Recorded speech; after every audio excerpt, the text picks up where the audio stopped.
जागृत होती है। सबसे पहली बात, निरंतर भगवान का स्मरण छूट नहीं सकता।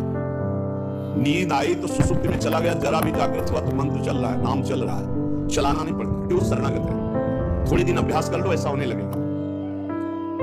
देखो इतने लोग बैठे हैं, आप सो के उठते हो तो आपका पहला चिंतन क्या होता है? क्या मंत्र होता है? भगवान का नाम दिया लाते हैं, आपके चिंतन में क्या आता है? पहला चिंतन, अगर पहला चिंतन प्रभु है तो शरणागति पुष्ट है। सो के उठे, चल क्या रहा है? अगर प्रभु नहीं तो अभी शरणागति नहीं। पहला लक्षण। हमें लगता है कि आप लोग अनुभवी होंगे, आप लोग शरणागत है कि आप जब सो के उठे तो आपका मंत्र चल रहा है, नाम चल रहा है, चतुरासी जी का कोई पद चल रहा है, या फिर ये चिंतन चल रहा है, राधा राधा राधा, चलो जल्दी स्नान करके फिर सत्संग में चलना है। फिर ये भागवतिक चिंतन, हमें लगता है कि ये दूसरी कोटि का चिंतन होगा, चलो स्नान करते हैं, फिर ऐसा पहला चिंतन होगा श्री जी का। ऐसा होता है? आप लोग देखिए, ऐसा होता है कि आप सो के उठे, आपका चिंतन श्री जी का चालू है, पक्का?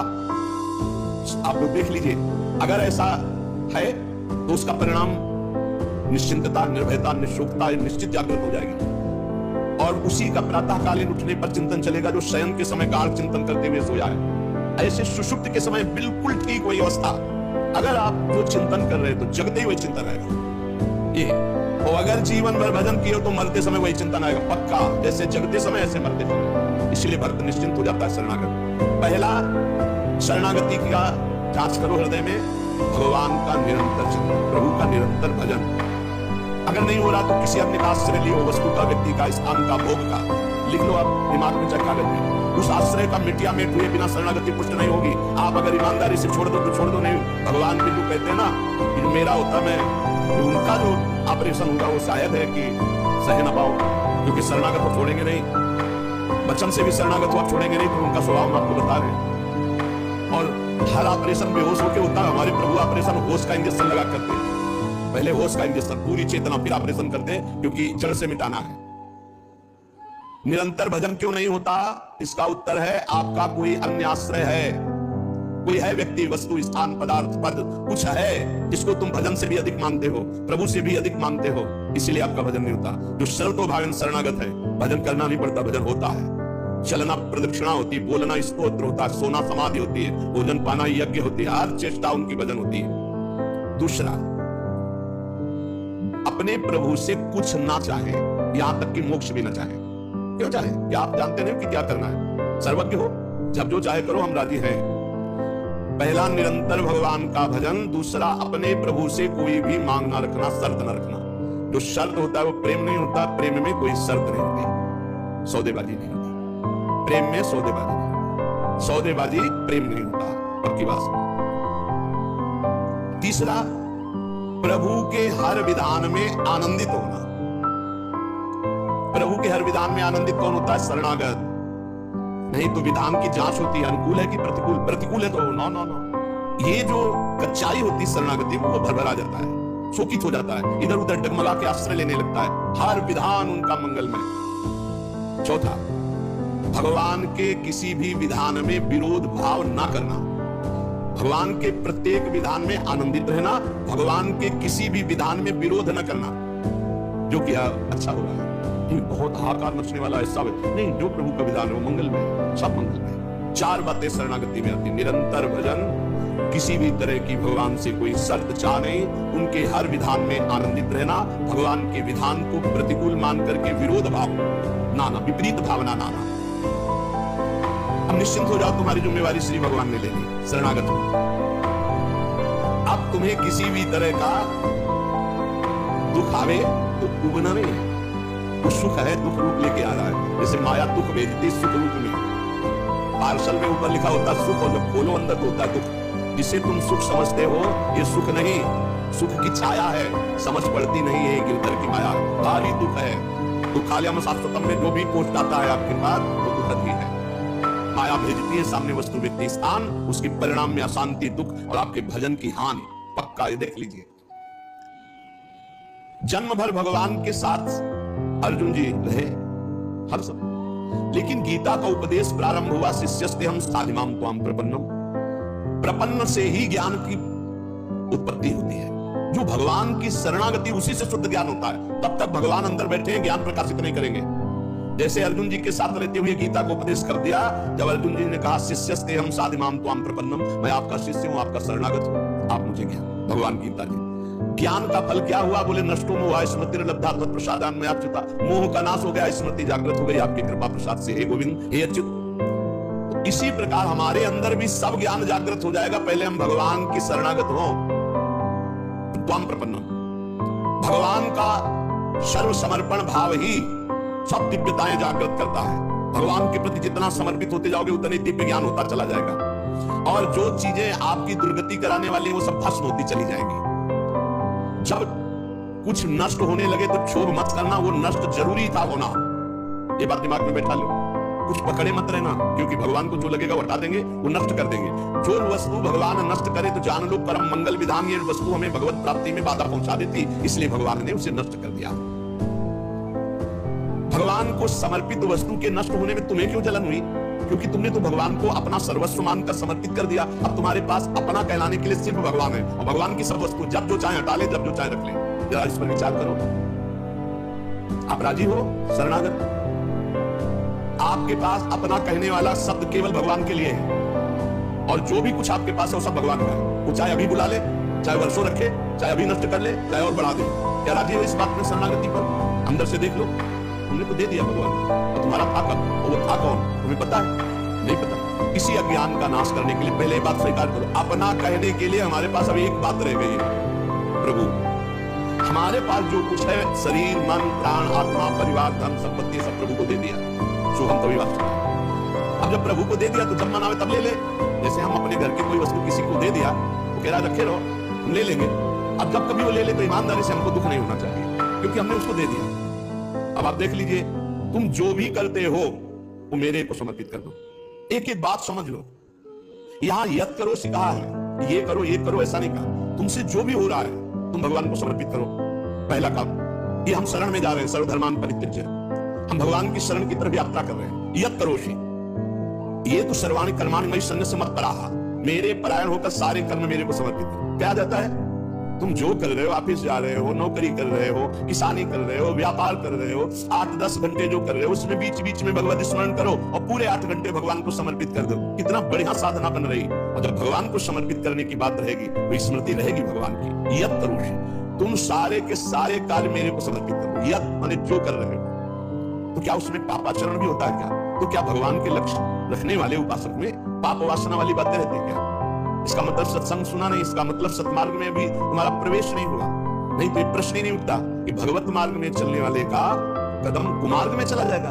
भूल न दे ही कुमार्ग पाऊं। छोटी मोटी अगर कभी कोई त्रुटि गलती हुई तो पश्चाताप की अग्नि में भस्म हो जाता है। वो भगवान को समर्पित गंदे आचरण नहीं करता, वो प्रार्थना करता, प्रभु ये त्रुटि हो गई हमसे, हे नाथ इसको संभाल दो, मेरे बस की बात नहीं। वो भी इस तरह से प्रार्थना पूर्वक समर्पित है। यत करोषि और यदशनासि, जो भी तुम्हारी जिह्वा में, रसेंद्री में जाए, पानी जाए, भोजन जाए, बिना भगवान को अर्पित किए नहीं जाना चाहिए। अभी शरणागति पुष्ट हो जाएगी। जो भी कार्य करो भगवत समर्पित करो। एक स्थिति आती है जहां भगवत समर्पित करना नहीं पड़ता, स्वयं होता रहता है। वो होता है तन, मन, वाणी और अहम, इनका समर्पण जिनका हो चुका है पूर्ण रूप से। अब उनका नहीं होता कृष्णार्पणम, ये तो प्रारंभिक। पर ये जब तक स्थिति नहीं है तब तक प्रारंभिक दशा में ही हो, हर समय भगवदाकार स्थिति। कौन किसको समर्पण करे, ये स्थिति जब तक नहीं तब तक सिद्ध बनने की कोशिश न करे। आचरण जैसा आज्ञा हो रही शास्त्र की वैसे चले तो स्थिति आ जाएगी। यदशनाश, बिना भगवान को अर्पित किए कुछ नहीं खाना। भगवान आदेश करें जो पा रहे हो वो मेरे को अर्पित करो पहले। यदि शुद्ध शरणागति प्राप्त करना है तो जो कर्म कर रहे हो पहले, ये तो सर्वाणि कर्माणि, भगवान कह रहे हैं यत करोषि, जो कर रहे हो मेरे को अर्पित, जो खा रहे हो वो मेरे को अर्पित। कुछ भी ऐसा खाओ मती तो भगवान को अर्पित नहीं कर सकते, ऐसा करो मती तो भगवान को अर्पित नहीं कर सकते। यज्जुहोषि, अब जो भी तुम भागवतिक आचरण करते हो, हवन यज्ञ आदि, बोले हम तो हवन नहीं करते, हम तो यज्ञ नहीं करते। यज्ञानाम जप यज्ञोस्मि, यज्ञों में सबसे बड़ी यज्ञ है जप यज्ञ। आप जो ये जप यज्ञ कर रहे हैं कि भगवान को अर्पित करो। भगवान कह रहे हैं ददासी, जो तुम दान देते हो, दूसरों की सेवा करते हो, उसके भोक्ता मत बनो, कर्ता मत बनो। कर्ता कैसे नहीं बनोगे? हमारी वस्तु हम दान देते हैं, नहीं नहीं, प्रभु की वस्तु, हृदयम वस्तु गोविंदम तुभ्यमेव समर्पयामि। आपकी दी हुई वस्तु आप इस रूप में आए, आपको दे दिया। ये भगवत शरणागति पुष्ट होने का उपाय भगवान करें। यह तपस्या से, जो तुम साधना कर रहे हो, जो तुम तपस्या कर रहे हो वो सब मेरे को अर्पित करो। अर्थात तुम्हारी पूरे जीवन की, पूरे दिन की जितनी चेष्टाएं सब भगवत अर्पित होनी चाहिए। इससे तुम्हारी शरणागति पुष्ट हो जाएगी। यद करोसि यद स्नासि यद जुहोसि ददासि यद तपस्यसि कौन्तेय तत्पुरुषं मदर्पणम्, मेरे को अर्पित कर दो। अब ध्यान रखना, अब अपनी कमी की चिंता नहीं करनी, क्योंकि हमने भगवान को सब कुछ अर्पित कर, और कमी रहेगी नहीं। कमी रहती है अहंकार के कारण, भगवत विमुखता के कारण। फिर भी आपको संतुष्ट करने के लिए करें कि जैसे हम अपना मकान किसी को दे देते हैं, तो मकान में जाले लगे हैं या टूटा है या कुछ भी बिगड़ा है, अब ये सारी जिम्मेवारी जिसने मकान खरीद लिया ले लिया उसकी होती है। वो मरम्मत करवाएगा, वो सफाई करवाएगा। ऐसे ही हम अपने तन को, अपने मन को, अपने प्राणों को, अपने जीवन को जीवननाथ प्रिया प्रीतम के चरणों में समर्पित कर दिया। अब हमको बेपरवाह रहना इस विषय से। अब हमारा क्या होगा, हमको ये चिंता नहीं करनी। अगर चिंता है तो शरणागति नहीं हुई, अगर ये चिंता है कि मेरा क्या होगा तो शरणागति नहीं हुई। सोचो, संसार में कोई तुम्हें प्यार नहीं करता, मान लो बात। जो प्रिया जो प्यार करके अपने महल में रखे, सुविधाओं के द्वारा तुम्हारा भरण पोषण कर रहे, तुम उनके प्रति रोना नहीं आता?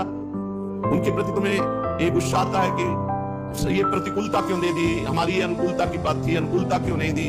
अरे जिनसे तुम अनुकूलता की आशा करते थे वो तो तुम्हें देखना नहीं चाहते, अंतर की बात तुम्हें बता रहे। और जिनको तुम कभी माने नहीं, जिनके लिए कभी कुछ किया नहीं, वो तुम्हें अहेतुकी प्यार से लबालब डुबो रहे, फिर भी तुम्हारे अंदर गुस्सा आता है प्रभु के प्रति। तुम हो कौन?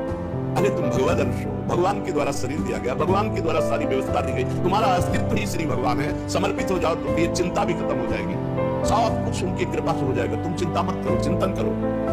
भगवान हमें मोक्ष दे दे, भगवान हमें स्वर्ग दे दे, भगवान हमें अनुकूलता दे दे, भगवान हमें अमुक वस्तु दे दे, ऐसा सोचने वाला समर्पण नहीं हुआ, अभी शरणागत नहीं हुआ। सर्व समर्पण में ये सोच ही नहीं रह जाती। जब तक अहंकार है तब तक समर्पण का नाटक है, समर्पण नहीं।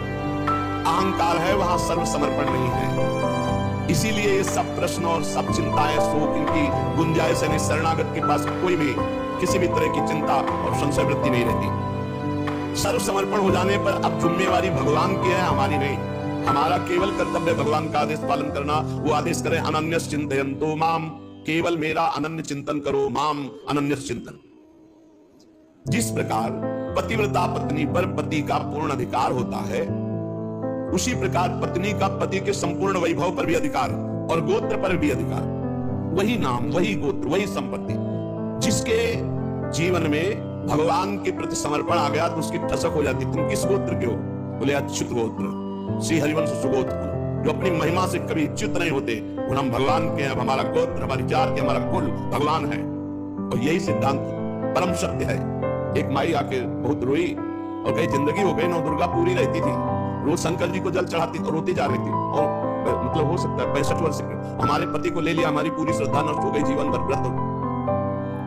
शरणागति को समझो भाई, बहुत आनंद आ जाएगा आपके पास। अगर आप भगवत मार्ग में चल रहे हैं, शरणागत हैं, तो आपके पास अपना कहने के लिए अब कुछ नहीं बचा, वो केवल श्री भगवान है। मेरे तो गिरधर गोपाल दूसरों।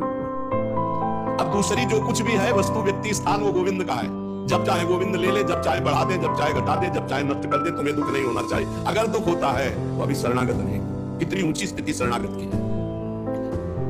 अब जो जीवन में प्रभु का शरणागत है, उसका पहला लक्षण कि निरंतर स्मरण करता है, तो अंत काल में भगवान का स्मरण होगा।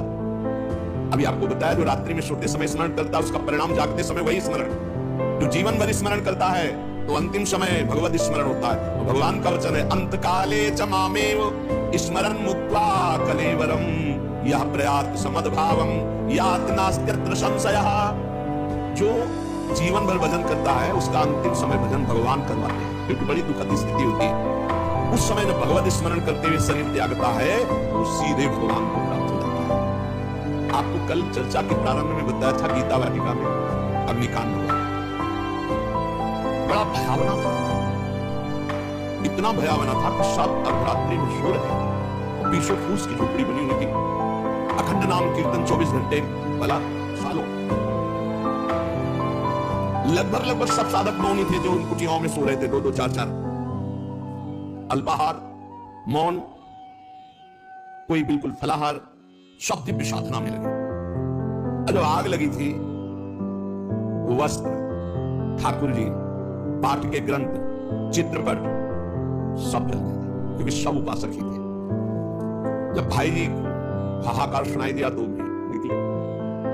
उनका जो भोग के लिए घी है वो लाओ, पूरा है वो लाओ, और जातुल्यमान भगवान पधारे। चित्रपट, सिंहासन में विराजमान विग्रह है, क्योंकि छोटे छोटे विग्रह साधकों के पास, ग्रंथ पाठ के साफ साफ।